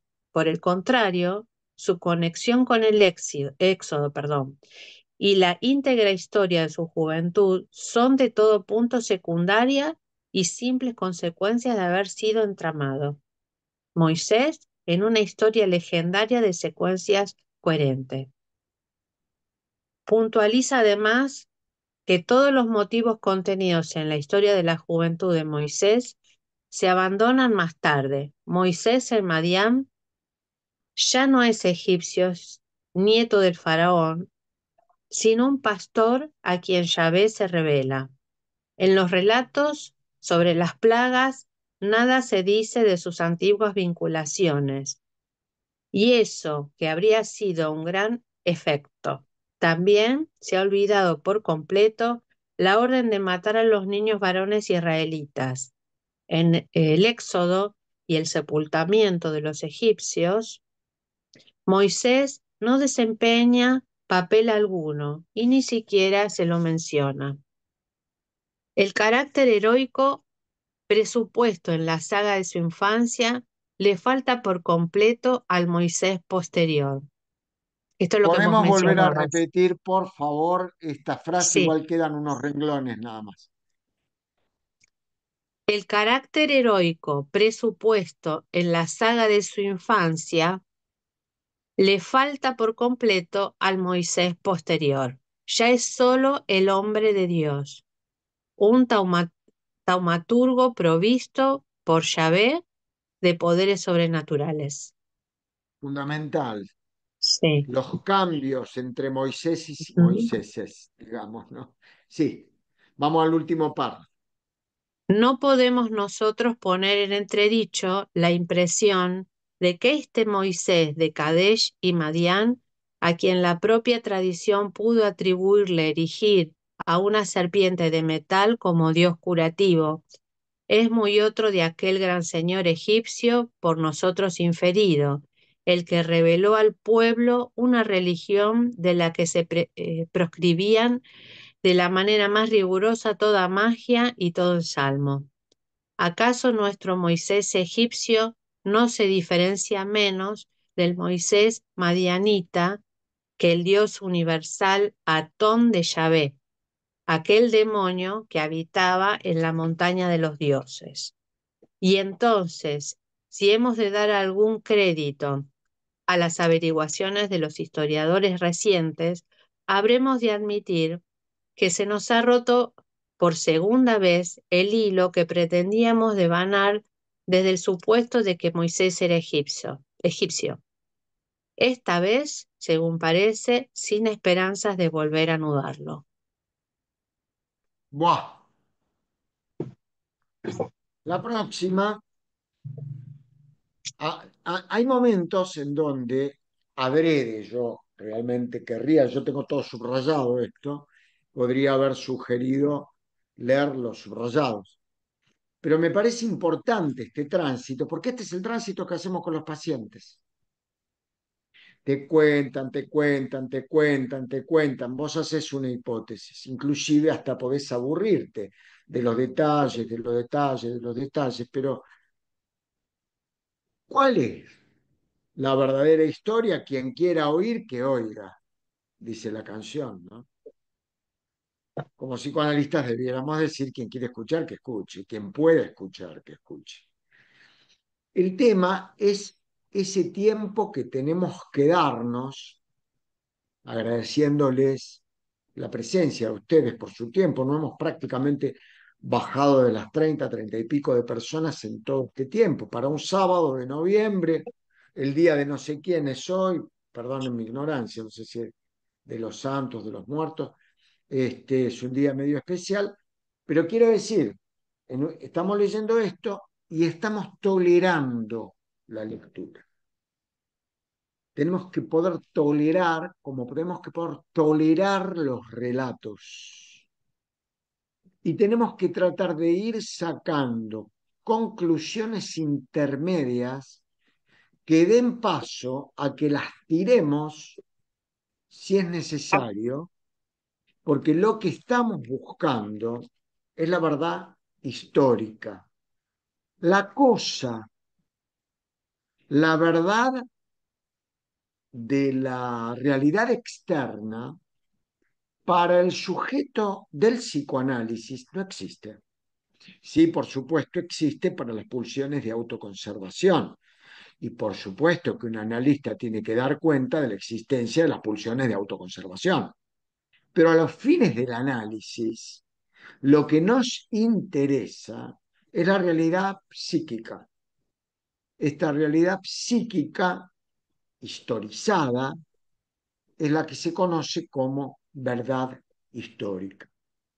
Tenemos que llegar a eso. Bueno, la próxima vamos a terminar este punto, 5, 6, 7, las mismas personas que tendrían que haberlo leído hoy, que por otro lado les pido disculpas, pero verán la espesura de todo esto. Y ya luego entraremos al último capítulo, que es el más importante, que nos va a llevar una parte de la próxima, en la medida de lo posible, y toda la última, en donde vamos a estar en tema, porque se va a llamar Moisés, su pueblo y la religión monoteísta. Ustedes verán que algunos términos que actualmente aparecen como controvertidos, al menos al nombrarlos, como por ejemplo menciones geográficas que hace Freud, para Freud era algo absolutamente natural, como en la carta que escribe en el año 30 a los rabinos recomendando la fundación de un futuro Estado de Israel, pero de un futuro Estado de Israel que no estuviese en Palestina. Esto no es una opinión personal, esto es una información de cuál era la posición de Freud frente a la situación. Bueno, les mando un gran abrazo. Nos vemos en 2 semanas a continuar aburriéndonos con estas lecturas prolongadas, pero van a ver, les prometo, profundas. Un cariño, que estén bien. Nos Buen fin vemos. de Muchas Buen fin de gracias. semana. Nos Ustedes, vemos. Abrazo Buen grande. fin de ustedes, semana. muchas Bye. gracias por estar. Gracias, chao. Gracias por la presencia. Chao, hasta luego.